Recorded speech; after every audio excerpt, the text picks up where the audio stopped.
Probablemente ya habéis visto estas imágenes o incluso estas otras imágenes.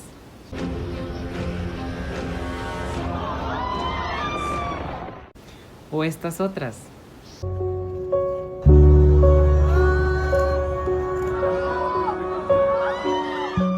Mi nombre es Kevin Vázquez y hoy vengo a explicarles por qué Notre Dame no se cayó. Cuando tenemos estructuras pequeñas y se le ejerce una fuerza horizontal, no se caen. Pero cuando son estructuras altas o finas, se caen.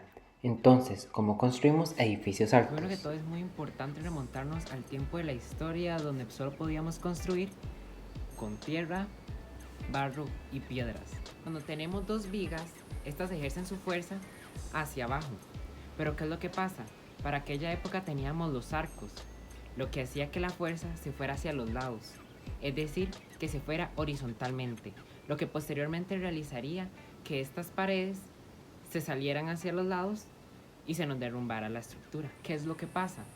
Para evitar de que estas paredes se abran, empiezan a hacer los muros más anchos, lo que hacía que las paredes fueran muy fuertes, pero a su vez era un túnel. Después de tantos escrúpulos sobre cómo realizar pilares finos, se llegó a la conclusión de dejar arcos de medio punto por arcos apuntados. Ahora, para nosotros empezar a realizar estructuras totalmente altas, que era lo que se buscaba en aquel momento para realizar vidrieras, empezábamos a anclar todos estos arcos entre sí, para así poder ejercer una mayor fuerza a todos los pilares sin que se distribuyera de una manera total en solo uno. Ahí donde se empiezan a crear las bóvedas de crucería, las que harían que en todas nuestras fuerzas se fueran horizontalmente y se distribuyeran de una mejor manera. Y es entonces donde volvemos al mismo problema del principio, que tenemos un pilar al que se le ejerce una fuerza vertical, horizontal y de los lados, lo que hace que posteriormente nuestro pilar se derrumbe con toda la construcción. Es entonces donde se crea el contrafuerte. ¿Y qué es un contrafuerte? El contrafuerte nos va a ayudar a contrarrestar todas estas fuerzas que se ejercen al pilar, alargando el pilar hacia afuera. Es decir, que posteriormente nuestra estructura tendría otra estructura que contrarrestre toda esa fuerza hacia los lados. Es entonces el momento de la historia donde aparece el pináculo, que es una estructura que nos va a ayudar a contrarrestar toda esta fuerza que se ejerce ante el contrafuerte hacia abajo. Y entonces para los obispos de esta época se les cumplía un sueño. Ya podían abrir vidrieras altas sin que se nos quebraran y sin que se nos abriera completamente toda nuestra iglesia o catedral. Ahora viene otro problema. Solo hemos construido una nave, es decir, que solo tenemos un cajón. ¿Qué es lo que pasa?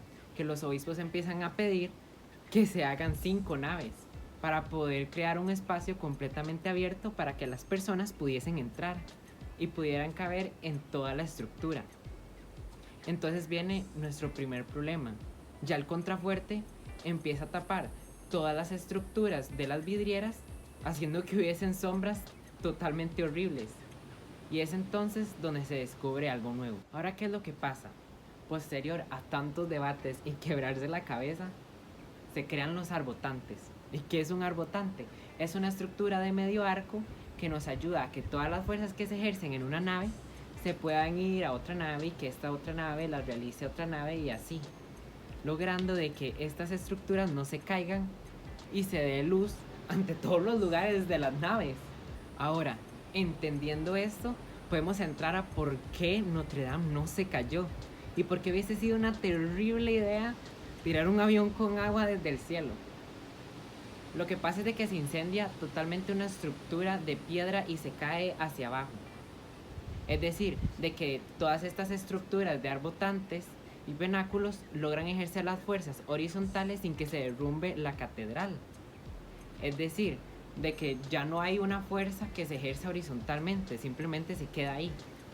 ¿Qué es lo que hubiese pasado si se tira un avión con agua desde arriba? Que al ejercer toda la fuerza del agua que se viene verticalmente, hubiese destrozado los arbotantes, los pináculos, los contrafuertes y realizaría una catástrofe, ya que esto haría de que nuestra estructura se nos caiga hacia los lados y haya una inundación y desastres por todos lados, contrafuertes, pináculos por todo París, lo que haría que posteriormente fuera toda una destrucción de infraestructuras. Y esto fue todo. Muchas gracias por verme y nos vemos pronto. Chao.